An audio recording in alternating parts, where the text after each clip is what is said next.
All right, everybody, buckle up, because today we are diving headfirst into some seriously old school history. Older than old school, right? Way older, like ancient history older. We're talking about the book of Genesis. Genesis, huh? Love that book. So much good stuff in there. Well, today we are looking at Chapter 5. Someone sent this in, and I gotta say, it's a fascinating one. Chapter 5. Oh, yeah, now that's a deep cut. It really is, because it's all about, get this, genealogy. Genealogy. All right, so we're talking family trees then, right? Family trees on an epic scale. We're talking about the lineage that stretches all the way back to Adam, the OG himself. No way, Adam. Now we're talking.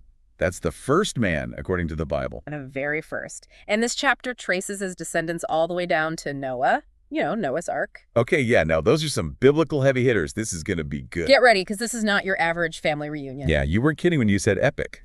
So we're talking the line from Adam to Noah.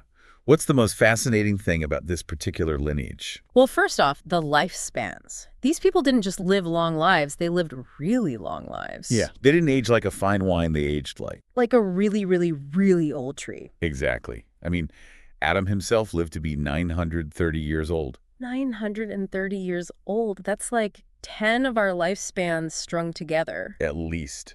It's crazy to even think about. It really is. Were they counting years differently back then, or what? And it's not just him. A lot of these folks in Genesis were living for centuries. That's right. And you see their lifespans gradually get shorter over time, but we're still talking way longer than anything we see today. It's mind-blowing, right? Like, how did they even track time back then? Did they just have really, really long calendars? Right, who knows, right?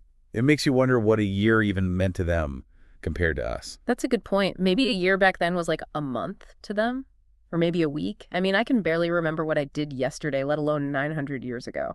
Right. Maybe those long lifespans were their way of saying, this person had a huge impact, you know? Or maybe time just moved differently back then. We're talking about a completely different world. Different world, different rules, I guess.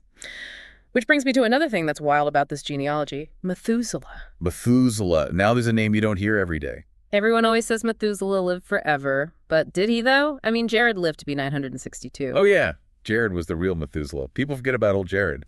Poor guy. Always gets overshadowed. Right. And then there's Enoch. Now, Enoch's story is just different. Enoch. How so? I'm drawing a blank. Well, for all the others in the lineage, it specifically says how old they were when they died. But with Enoch, it says God took him. Oh, right, right. I knew that sounded familiar. God took him. Like, beamed him up. Star Trek style. Who knows? Maybe. It definitely makes you wonder if there's more to the story than meets the eye, you know? Totally. Yeah. Like maybe it's a metaphor for something.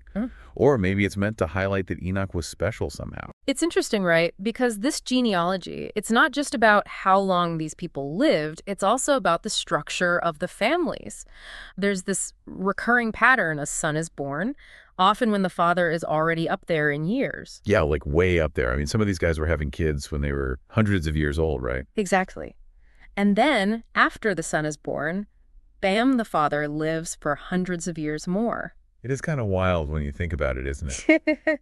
Like, imagine being a grandfather before you're even 40, and then your dad lives to be 300. That's one long, awkward Thanksgiving. Can you imagine? But seriously, though, why do you think that is? Why this emphasis on the father living for so long after the son is born? It's a good question. I feel like it's got to be about more than just, hey, look how long these guys lived. Right. It's like they're trying to tell us something more, but what is it? Well, think about it this way. What was likely the purpose of these genealogies? They weren't just jotting down family history for fun. True. This was probably some important stuff for them, like a historical record or something. Exactly. Yeah. They were establishing lineages, passing down their history, their identity, from one generation to the next. This wasn't just about individual lives.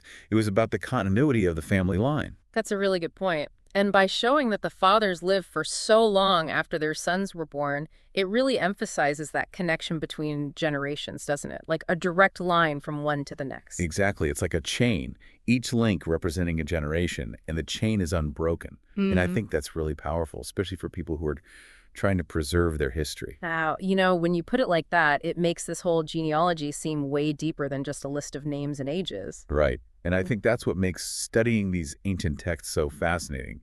There's always more to uncover, always another layer to peel back. Absolutely. It's like a puzzle, and we're just starting to put the pieces together. This deep dive into Genesis, it's given us a glimpse into a world so vastly different from our own. a world where lifespans were epic, family ties were paramount, and, well, time itself might have moved to a different beat. It makes you think, doesn't it, about how we measure our lives, how we connect to our past, and what stories we'll pass down to future generations. It really does. So next time you're looking at your own family tree, just remember, you never know what incredible stories might be hiding within those branches. And who knows, maybe your great-great-great-grandpa was friends with Methuselah. Maybe. Now that's a family reunion I'd want to go to.